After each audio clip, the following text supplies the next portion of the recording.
we've got you covered. This is 19 News at 6. Some area schools announcing closures for tomorrow. The library even opening an emergency winter center. But the cold couldn't keep area volunteers from giving back on Martin Luther King Day. Thanks for staying with us. I'm Heather Armstrong. We're going to do our local news first. Today has been a cold one with below zero temperatures throughout the entire day. Water on the Mississippi nearly frozen over, that is, and people still going out about their business. Someone working out outside. Others, though, either stayed in or dressed really warm to get out in that cold. Fortunately, the weather hasn't affected the roads too much. Still no snow and isn't much ice on the roads. But it's not over yet. Be prepared for more cold. Those temperatures on Tuesday as well. Area schools one by one canceling. If you want to know more about cancellations, find it on our website, wxow.com. Well, turning to the weather, the cold weather, it's the big headline tonight. La Crosse opening up, as you heard, some emergency shelters. Here's a live look downtown. Boy, it looks nice and clear, but boy, is it cold, and a few chances of snow for tomorrow night. Chief Meteorologist Jeremy Landgrave joins us now with our first forecast. This is unbelievably cold. Yeah, it is. This is probably the coldest that we've had so far this year as well. We're not much into the year itself, but still take a look at today. The warmest temperature we had didn't even hit 0 degrees. That was at 2 p.m. earlier today. Coldest wind chill, negative 26 degrees at 6 a.m. Those out in the morning hours probably felt all that cold. And so we do have alerts on for tonight and into tomorrow. Now, two different alerts. Cold weather advisory is going longer. It also starts earlier. It's already in effect. That goes until noon on Tuesday. But then that extreme cold warning, that's where that cold's at. That starts at midnight tonight, goes until 9 a.m. Tuesday morning. Those wind chills down to negative 40 degrees. That's right, negative 40 degrees. Frostbite times in 10 minutes possible with this cold of temperatures. Right now, we might even be breaking that negative 26 degrees here soon because it feels like negative 23 degrees. Everyone around right there as well. You got Viroka at negative 22, Prairie du Chien at negative 20. So it's going to be a cold night tonight, but we do have some warmer weather on the way here soon. All more in 15 minutes. Heather? Thanks, Jeremy. Well, one person is dead after a shooting on La Crosse's north side, and another person is now in custody. News 19's Roger Staffaroni is following this story for us. And Roger, so what are police able to confirm at this very moment?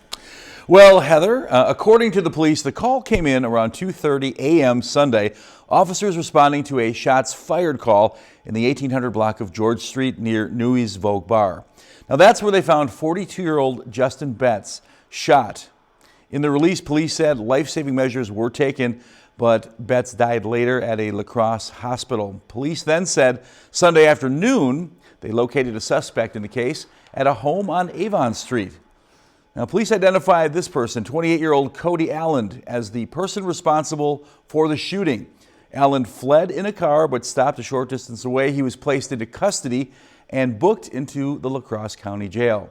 Now, today being a federal holiday, there was no intake court. However, the arrest warrant that was issued for Allen's arrest shows a $1 million cash bond already in place. And Heather, there was a lot of social media posts about this weekend, about this tragedy. Lots of information was put out there, not all accurate, and most of it not confirmed at the time. Again, we are reporting what has been confirmed so far, and will continue to do so as we follow this case. Back to you. All right, thank you for that, Roger. Now, the La Crosse Police Department offering condolences to Betts' family and friends.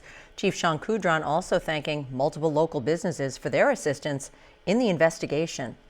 And it is confirmed that Josie Dykeman, the woman charged in the first-degree homicide of a 6-year-old boy named Alex Xavier Pedrin, was able to bond out of jail this past Friday. According to records, Dykeman was able to make bond after it was lowered to $50,000 cash. It was set at $250,000 cash, but reduced back in December. Now, Dykeman will still have to comply with GPS monitoring and be under house arrest. Currently, her trial is set to begin sometime this summer, probably in August. And President Trump returned to the Oval Office today, becoming the second president in history to return for a second non-consecutive term. ABC's Perry Russum tells you more about the ceremony, including the parade that was moved inside due to the cold. I, Donald John Trump, do solemnly swear. In a remarkable political comeback, Donald Trump today took the oath of office. So help me God. Becoming only the second president in U.S. history to serve 2 non-consecutive terms. The ceremony moved into the Capitol Rotunda because of the cold. Emotional crowds watching from overflow locations. This morning at the White House, President Joe Biden welcomed the man who was both his successor and predecessor. In his inaugural address, the 47th president started with an overarching campaign-like promise. The golden age of America begins right now. Before zeroing in on several executive actions. All illegal entry will immediately be halted, and we will begin the process of returning millions and millions of criminal aliens back to the places from which they came. We will reinstate my Remain in Mexico policy. Planned mass deportations could start as soon as tomorrow. Trump looked beyond our borders in his closing message with this vision of American prosperity. The United States will once again consider itself a growing nation, one that increases our wealth, expands our territory, builds our cities, raises our expectations, and carries our flag into new and beautiful horizons. And we will pursue our manifest destiny into the stars, launching American astronauts to plant the stars and stripes on the planet Mars. Now, Elon Musk was one of several tech CEOs with a front row seat inside the rotunda alongside those of Meta, Apple, Amazon, and even TikTok. Well, today is also Martin Luther King Jr. Day to commemorate the Reverend's service to the country. It's also considered a volunteer day of service. And as Crystal Flintrop explains, Onalaska School District was just one of several groups working to make a difference in the Cooley region. The Onalaska Hilltoppers braving the cold on Monday to give back to their community. We like to be out there in the community just showing our pride for the people we serve and to work with our fellow community areas and centers and just really give back and be a part of that. The school district worked with Great Rivers United Way to facilitate a day of volunteering, including cleaning and organizing at the Rotary Lights Warehouse, the Hunger Task Force, VARC, or Wait for Food Pantry. It was even an option to take a furry friend looking for a forever home out into the community. Super exciting for the dogs. It's always great to get them kind of out of the shelter for a little bit, even if it's just for a short time, just so that they can have some normalcy. I do think the volunteers get great joy out of, taking the dog out, kind of learning that dog's personality, and just allowing the dog to have fun. Others helping the Camp Decorah Gateway Area Council freshen up some of the camp's rooms and signage. Obviously, we want the place to look really nice. It makes such a difference, and to have people, volunteering to come out and do this, so we can do other things that need to be done at camp. So it makes a huge difference by having the volunteers come out and help us out in these ways. And no matter how small the action, these volunteers' efforts have an impact in the community. Volunteerism is community, right? People find their meaning and purpose in volunteerism.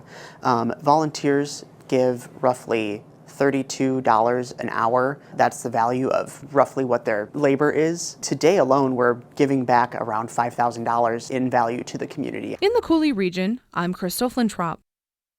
One of the volunteers shared with us that by the time she was done with spending time with the German Shepherd mix, someone had already put in an adoption application for him. And of course, these organizations and others are in need of volunteers year-round. Viterbo students, they were out today at the Crosse Center by Western Technical College. It was part of their day of service. They offered to help prepare for the elementary student tours. They also had a chance to connect more with each other and learn about GROW. One student shared what he thought about volunteering at GROW in the day of service. I love gardening. It's one of the things I enjoy doing while I'm back home. So I thought it was just a great project to do. It's a great opportunity to volunteer here.